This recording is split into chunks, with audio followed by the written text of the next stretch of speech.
take a really quick break from all that G1 madness and take a look at something actually pretty damn new.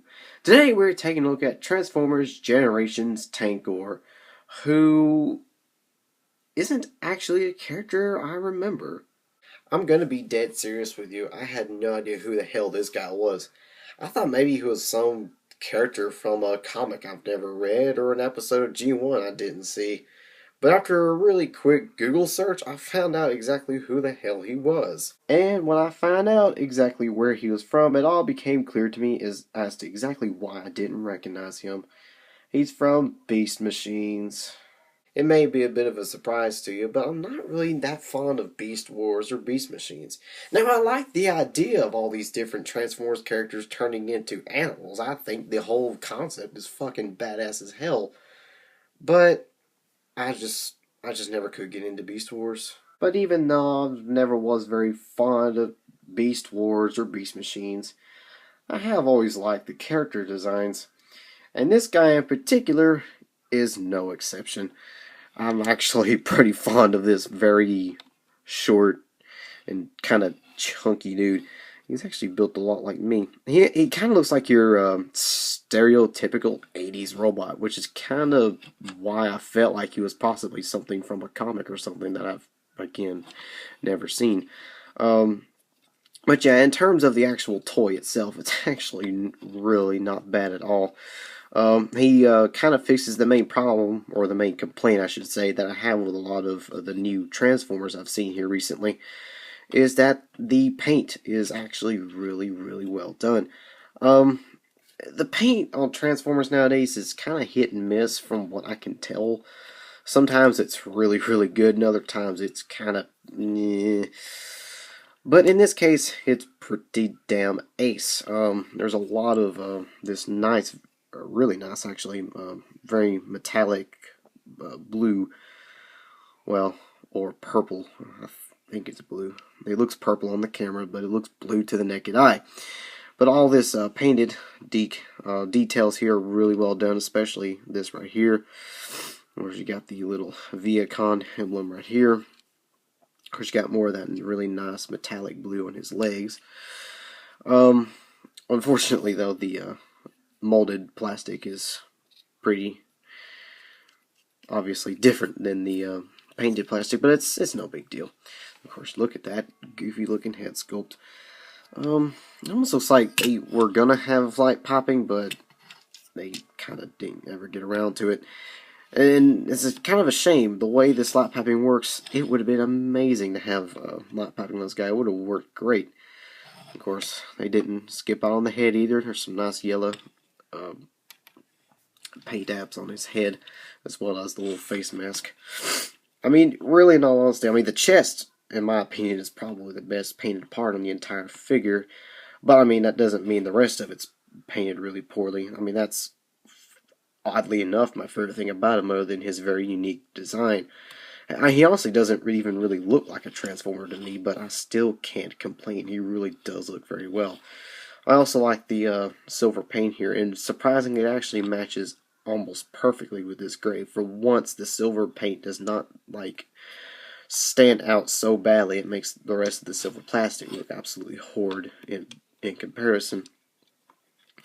And of course, the good qualities do not end there. The overall articulation of this dude is actually kind of surprising. I was expecting him to be really restricted, but he's actually not bad at all. Of course, his head is kind of restricted. I will say that. It can only turn that far left and right. It can't turn all the way around.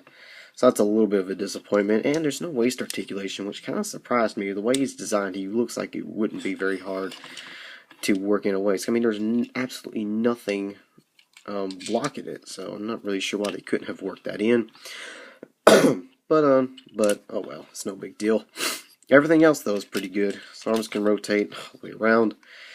His arms could go out from the shoulder. These kind of stop him from going up all the way, but yeah, I don't really care about that. That's no big deal again.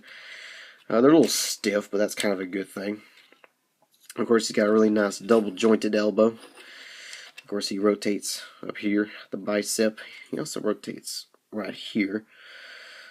So that's pretty nice. So if you don't like these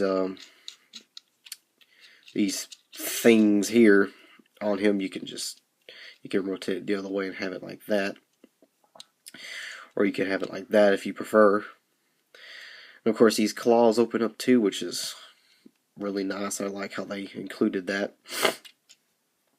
It's not my favorite thing. Of course, they're kind of like automorph, I suppose. I don't know. You open one, the other one opens. I like that. Of course, the legs. They can go forward and back. Go off in the body. Knee is a tad bit disappointing. But of course, you can pull this out and get a little bit more movement out of him. Ooh, whoops, his chest came undone. And yeah, that's pretty much. Of course, he can rotate here. His feet can kind of pivot forward. And speaking of his big old feet, he's actually really, really stable. Even though he's got wheels on his feet, he stands up very, very well. So you can get quite a lot of poses out of him without having to worry about him falling the fuck over. So yeah, the only thing I can say kind of is a little disappointing on him, in terms of at least robot mode, is the weapon. I'm not really all that fond of this weapon, to be completely honest. It looks alright, just kind of chilling out there on his back. But when you do it like that, it looks like something out of a 1950s horror film, or like the Attack of the Aliens or something. I don't know. I don't know much about that shit. I do like that it's friction powered though. If my wimpy little ass can get it to launch. Oh, this is sad. There we go. I do like friction powered ones because you don't have to worry about the triggers so much, and they're not like really super mega sensitive. But yeah, the main reason I like the friction powered missiles is because you don't have to worry about them just launching by pure accident, because you actually do have to put a little bit of force on them to make them shoot. Let's go ahead and get him into tank mode, shall we? And here we have him as oh, I absolutely love it. I understand, in the whole Beast Machines thing, he doesn't even really need a disguise, but I can't complain. I absolutely love it. I love this vehicle mode. It's just so derpy. I mean, you can see his chest perfectly. I mean, it's just a robot laying on his back. I mean, look. I mean, his head ain't even remotely disguised. I just love it to death. I mean, he reminds me so much of the movie Megatron figures, where the heads were always visible. Except for the newest Galvatron figure, where his disguise actually is a proper disguise. But I'm not complaining. This really... Oh, and Dark of the Moon Megatron, he turned into a proper truck. But, I mean, that's besides the point. I just love it. And, of course, the really nice shiny blue really shows off here in this mode. Of course, here, this nice metallic blue is broken up a little bit by this plastic bit, but it's awesome. I love it. Oh, and of course you still got the little tank thing. It doesn't rotate, unfortunately, but it can do all this. Yeah. If you don't like it, fortunately, you can take it off. It's just pegged in right here. You can just simply take it off, but it kind of makes them look even more ridiculous. But and yeah, of course, it still fires. One thing I will say, though, is that this thing is actually really difficult to get back in there. My point proven. There we go, got it. But yeah. So yeah, the main reason I didn't really even show the transformation is because, well, it's so basic. I can go ahead and show it the transformation to back to robot mode, but I'm not gonna bother. Oh, I love it.